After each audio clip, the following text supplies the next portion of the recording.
All right, we're back. It's Ram Country Conversations across the social media platforms of Colorado State Athletics. Brian Roth, the voice of the Rams, with you, and happy to be bringing in Jen Fisher, head softball coach at Colorado State, entering your 10th season. Jeff, did I see that right? You're entering your 10th season with It's Rams?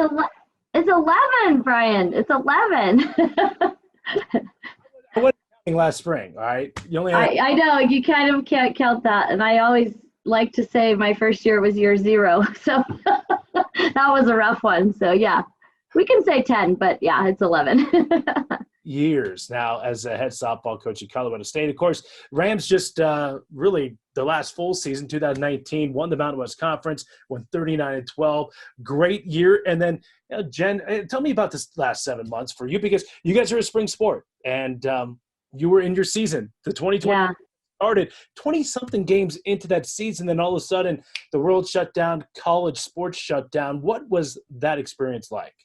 Yeah, that was hard. We were getting ready to leave for the airport for our first conference series when we got word from our administrators that we were shutting down. And of course the track athletes that were at the national indoor tournament. I mean, it was hard on all those student athletes that were in season, but they handled it with a lot of grace. There was some tears immediately, but then they really turned quickly to the bigger picture, and this was important for preventing spread. And so yeah, it's been really great. I'm growing my hair out just like all the guys. I mean, I haven't got a haircut, and I'm learning how to have a home office, and so it's been pretty much the same as what everybody else is dealing with.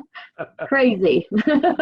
Well, the NCAA did basically give everybody a pass for that spring. Right. And so you had 4 seniors on that team. 3 of them have come back, and that's good news for you because you get a player like Haley Donaldson back. Absolutely. Seniors that didn't lose a senior year in a short. Yeah, we scored pretty big when they gave us a year back, and just the fact that those young women wanted to come back and it fit their life. That was a really tough decision, and we talked all the way through the summer and into June, July before they made their final decision, and lots of conversations with our wonderful academic coordinator, Joy, and she helped advise them and kind of take them in, like, what direction do you want to go in your life? And so luckily for us, 3 of the 4 were able to come back and work towards a second degree or a master's.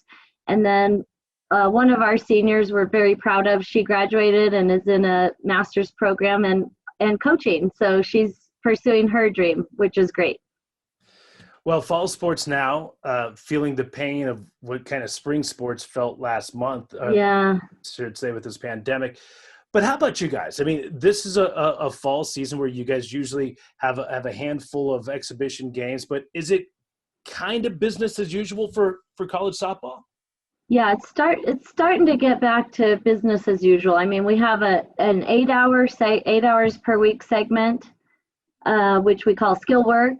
Then we have a 45-day window where we could practice as a team, and then we shift back to skill work for a couple weeks before break. So we're just picking up into our team segment, which is great.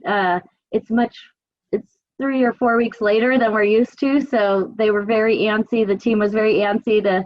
We did our first day of team defense today, and wow, I was actually very pleasantly surprised. So of course, having the seniors like Karina Gamboa and Haley Donaldson running that infield, and really 3 senior outfielders, we're in pretty good shape. So yeah, it's been fun. But yeah, it's relatively normal. But from fires to COVID outbreaks to online school, they're dealing with a lot. So I'm proud of them. They're pushing through.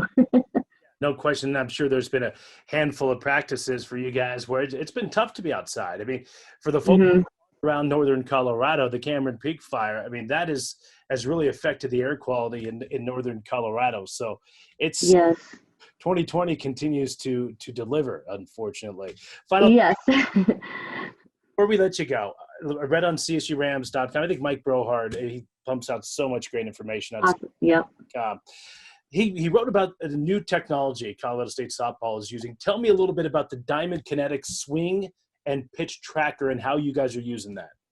Yeah, it's really cool. There's a little sensor that you put on the end of your bat, and as they're swinging, it's taking lots of metrics like their angle of attack, their bat speed, their how long it takes them to get from point A to the contact. So I know you know a lot about the baseball swing, that a sweeper, you're going to see a kid that's sweeping is getting a long swing versus a short swing.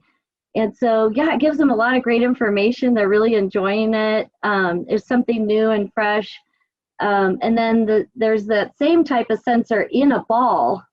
And so the pitchers throw this special ball, and they can have their phones at practice with the app. They can record video that goes along with it.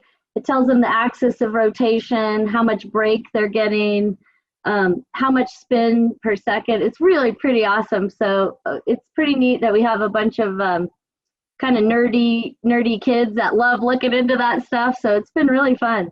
Yeah, that is really cool technology. I mean, back in the day, I used to get excited when somebody had a jugs gun and was right. how fast the pitch was coming. I thought that was the coolest thing in the world, but this is really, really cool. Again, Diamond swing and pitch tracker. All right, Jen, always a pleasure to catch up with you. In your 11th year, I slided you a year. I apologize. It's okay. Success, and can't wait to see you guys on the field this spring. Yeah, thanks so much, Brian. Good to see you. That's Jen Fisher, Colorado State softball coach, and that'll do it for another edition of Ram Country Conversations.